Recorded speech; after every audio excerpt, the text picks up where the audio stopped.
just like this. Are you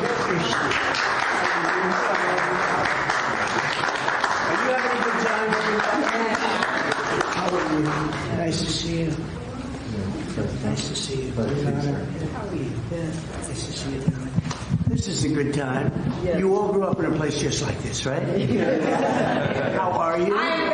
You were so amazing. I walk in, nobody knew I was coming, and she grabbed me and she hugged me. She said, I like you. And she's tough, too. She doesn't like a lot of people, right?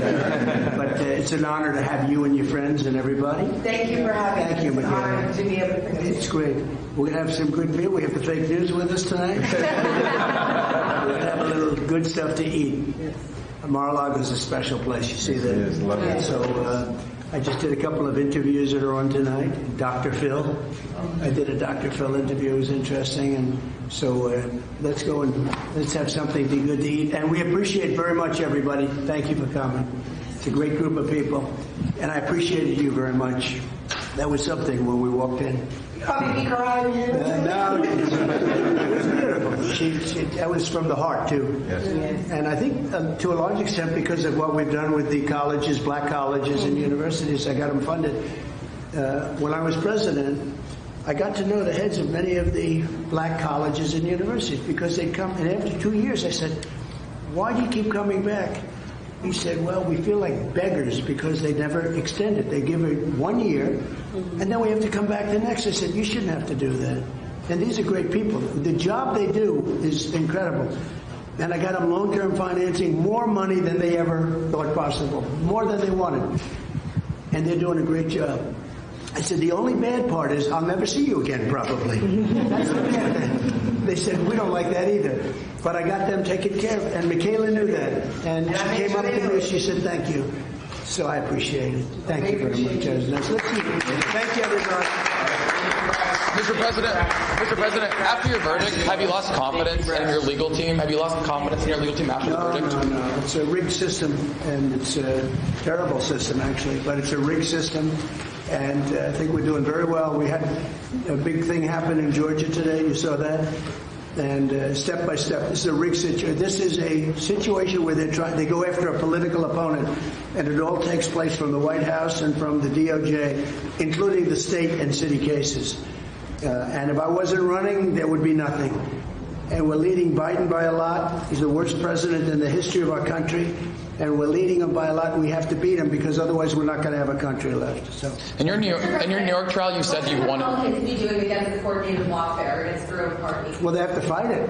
They have to fight it, and it's a very dangerous thing because if the Republicans go after the Democrats the same way, we're going to have. That's all we're going to be doing in our country. It's a very dangerous thing, but you can't weaponize the DOJ. And you look at the DOJ. The DOJ ran this thing.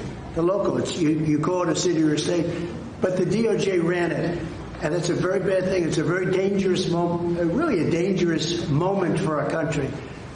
Can't let it happen. In your New York case, you said you want to see the Supreme Court intervene. How and when exactly do you want to see that? Well, we'll see what happens. This is a unique case because they've interfered with the Republican nominee for President of the United States. There's never been anything like that before.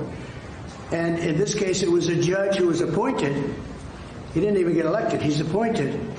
And you take a look at the conflict. Now, I'm gagged. I have a gag order. Can you believe it? I'm the Republican nominee. I'm leading Biden by a lot. And I will say we had the biggest fundraising in the history of politics over the last week. There's never been anything like it. And that, in a certain way, is like a poll, I would say, right? Yeah. It's a big poll. But it's been, I think, the biggest fundraising ever. Because the people know it's wrong what's happening. You can't do that to a country. And you can't gag a nominee. Can you imagine? You're running for office and you're gagged. You're not allowed to talk. When that happens, we are no longer a democracy. And we're not going to let that happen. And I know a lot of Republicans want retribution. They want to do that.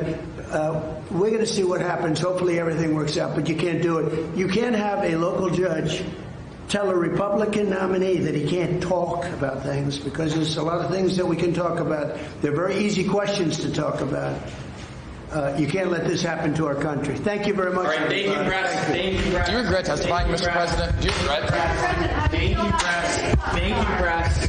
Thank you, press. Good job's still good. Thank you, press. We set a record. I think we set a record in the first few days. Since they have 50 people.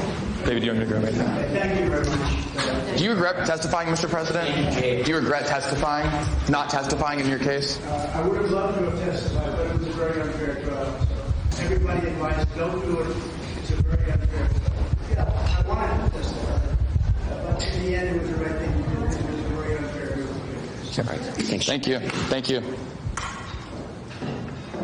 What's the time on this?